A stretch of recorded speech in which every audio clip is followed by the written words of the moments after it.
প্রশ্নবিচিত্রা Haldibari high school HS class 6-এ। সবুজ উদ্ভিদ খাবার তৈরি করার সময় ত্যাগ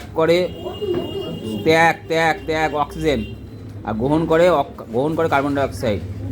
অ্যাজোলা বাতাসে যে গ্যাসটি আবদ্ধ করে সেটি হল নাইট্রোজেন। এরিথ্রোমাইসিন নামক ওষুধটি পাওয়া যায় ব্যাকটেরিয়া থেকে। যক্ষা জীবাণু বসা বাঁধে ফুসফুসে। পোড়াচুন থেকে কলিচুন পরিবর্তন হওয়া রাসায়নিক পদার্থ কোনটি পর্যাবৃত্ত ঘটনা নয়? হঠাৎ বন্যা হওয়া। চাল ফুটে ভাত হয় এক প্রকার একমুখী কার্বাইল একটি কীটনাশক। তরল ধাতু পারদ। বেরিলিয়ামের চিহ্ন বিই। কোন পদ্ধতি লবণ ও জলের মিশ্রণে লবণকে পৃথক করা হয়? কেলাসন। অধাতু কিন্তু তাপে সুপরিবাহী পদার্থ হলো গ্রাফাইট। কড লিভারের তেলে পাওয়া যায় ভিটামিন এম ডি। সিল্ক পাওয়া যায় রেশম মদ থেকে। পিঁপড়ের মৃত্যুজীবী প্রাণীটি হলো চাপ পোকা। শুঁয়োপোকা থেকে প্রজাপতি হওয়া মন্ত্র ঘটনা। ফসফিনের সংকেত PH3। ম্যাগনেসিয়াম বাতাসে পুড়লে যে অক্সিজেন পাই MgO। বাতাসে হালকা একটি বর্ণহীন গ্যাস হচ্ছে হাইড্রোজেন গ্যাস।